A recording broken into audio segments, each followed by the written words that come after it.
ನಮಸ್ಕಾರ ಸ್ನೇಹಿತರೆ, ನಮ್ಮ ಚಾನಲ್ಗೆ ನಿಮಗೆಲ್ಲ ಸ್ವಾಗತ.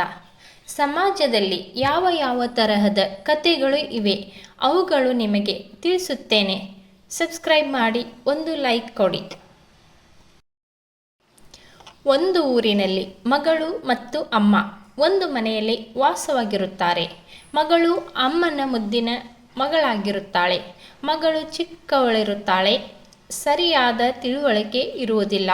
ಮಗಳು ಆಟವಾಡಲು ಹೋದಾಗ ಅಕ್ಕಪಕ್ಕದ ಮನೆಯವರು ಬಂದು ಅಮ್ಮನೊಂದಿಗೆ ಮಾತನಾಡುತ್ತಾ ಕುಳಿತಿರುತ್ತಾರೆ. ಆಟ ಆಡೋದು ಮುಗಿದ ಮೇಲೆ ಮಗು ಮನೆಗೆ ಬರುತ್ತದೆ. ಬಂದ ಮೇಲೆ ಅಮ್ಮನ ಜೊತೆಯಲ್ಲಿ ಕುಳಿತುಕೊಳ್ಳುತ್ತದೆ. ಅಮ್ಮನಿಗೆ ಪುಟ್ಟ ಮಗು ತನ್ನ ಬಳಿಯೇ ಇದೆ, ಏನು ಮಾತನಾಡಬೇಕು ಎನ್ನುವ ಪ್ರಜ್ಞೆ ಇಲ್ಲದೆ ಪಕ್ಕದ ಮನೆಯವರೊಂದಿಗೆ ಮಾತನಾಡುತ್ತಾ ಕುಳಿತಿರುತ್ತಾಳೆ.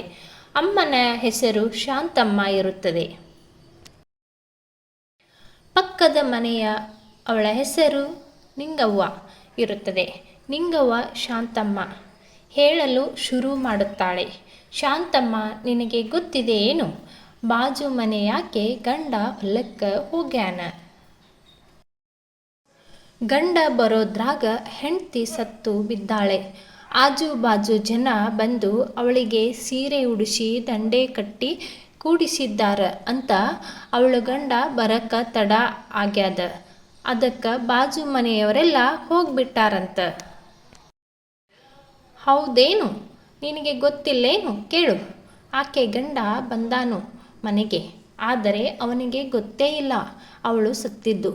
ಗಂಡ ಕೇಳುತ್ತಾನೆ, ಯಾಕೆ ಇಷ್ಟೊಂದು ಅಲಂಕಾರ ಮಾಡಿಕೊಂಡಿದ್ದಿ? ಹಾಗೇನಿಲ್ಲ ರೀ, ಸುಮ್ಮನೆ ಬನ್ನಿ ಊಟ ಮಾಡಕತ್ತೀರಿ ಅಂತ ಹೇಳುತ್ತಾಳೆ. ಅವಳು ದೆವ್ವ ಆಗ್ಯಾಳ. ಆಕೆ ಗಂಡಾಗ ಗೊತ್ತಾಗಿಲ್ಲ. ಹೌದೇನು? ಎದ್ದು ಊಟಕ್ಕೆ ಕೊಟ್ಟಾಳ. ಯವ್ವ, ದೆವ್ವ ಆಗಿದ್ದು ಗೊತ್ತಾಗಿಲ್ಲ ನನಗೆ. ಹೋಗ್ಲಿ ಬಿಡು. ಬಿಡವ್ವ, ನನಗೂ ಅಡುಗೆ ಮಾಡೋದು ಅದ, ಮನೆಗೆ ಹೋಗ್ತೀನಿ ಎಂದು ಮನೆಗೆ ಹೊರಟು ಹೋದಳು.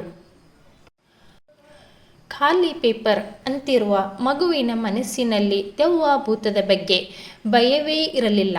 ಆ ತಾಯಿ ಮಾಡಿದ ತಪ್ಪಿನಿಂದ ಆ ಮಗು ಇಂದಿಗೂ ಭಯಪಡುತ್ತದೆ. ಅಡುಗೆ ಮನೆಗೆ ಹೋಗಿ ನೀರು ಕುಡಿಯಲು ಹೆದರುತ್ತದೆ. ತಾಯಂದಿರ, ಯಾವತ್ತಾದರೂ ನೀವು ದೆವ್ವವನ್ನು ನೋಡಿದ್ದೀರಾ? ಹಾಗಾದರೆ ಮಕ್ಕಳ ತಲೆಯಲ್ಲಿ ಯಾಕೆ ದೆವ್ವ ಭೂತಗಳ ಬಗ್ಗೆ ತುಂಬುತ್ತೀರಾ? ಮಾತನಾಡುವಾಗ ಬಹಳ ಎಚ್ಚರದಿಂದ ಮಾತನಾಡಿ. ನಿಮ್ಮ ಮಾತು ಸಾಧನೆ ಮಾಡಿದ ವ್ಯಕ್ತಿಗಳ ಬಗ್ಗೆ ಮಾತನಾಡಿ. ಮಕ್ಕಳ ಮನಸ್ಸಿನಲ್ಲಿ ಪಾಸಿಟಿವ್ ಎನರ್ಜಿ ತುಂಬಿ. ಮಕ್ಕಳು ಪಕ್ಕಕ್ಕೆ ಕುಳಿತಾಗ ಗಂಡ ಹೆಂಡತಿ ಆಗಲಿ ಅಕ್ಕಪಕ್ಕದವರಾಗಲಿ ಕೆಟ್ಟದ್ದನ್ನು ಮಾತನಾಡಬೇಡಿ. ಮಕ್ಕಳಿಗೆ ಭಯಪಡಿಸುವಂಥ ಮಾತು ಆಡಬೇಡಿ. ದೆವ್ವ ಭೂತ ಅನ್ನುವುದು ನಮ್ಮ ತಲೆಯಲ್ಲಿ ಇರುತ್ತದೆ. ನೀವು ಏನನ್ನು ಯೋಚಿಸುತ್ತೀರಾ ಅದು ಜೀವನದಲ್ಲಿ ನಡೆಯುತ್ತದೆ. ನೀವು ಆತ್ಮಸಾಕ್ಷಿಯಾಗಿ ಹೇಳಿ, ನೀವು ಎಂದಾದರೂ ದೆವ್ವವನ್ನು ನೋಡಿದ್ದೀರಾ? ಈ ವಿಡಿಯೋ ನೋಡಿದ ಮೇಲೆ ನೀವೇ ಯೋಚಿಸಿ.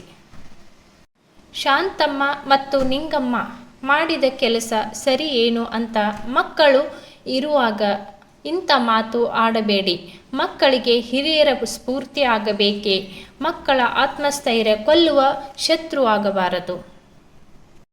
ಸ್ನೇಹಿತರೆ, ಈ ವಿಡಿಯೋ ನಿಮಗೆ ಇಷ್ಟವಾಗಿದೆ ಎಂದು ಅಂದುಕೊಳ್ಳುತ್ತೇನೆ. ನೀವು ನನ್ನ ಗೆಳತಿಯರು, ನಾನು ನಿಮ್ಮ ಗೆಳತಿ. ಹಾಗಾದರೆ ನನಗೆ ಸಪೋರ್ಟ್ ಮಾಡೋದು ನಿಮ್ಮ ಕರ್ತವ್ಯ ಅಲ್ಲವೇ? ಇಂತಿ ನಿಮ್ಮ ಗೆಳತಿ ಲಕ್ಷ್ಮೀ ವಿವರ್ಸ್ ಲೋಕ.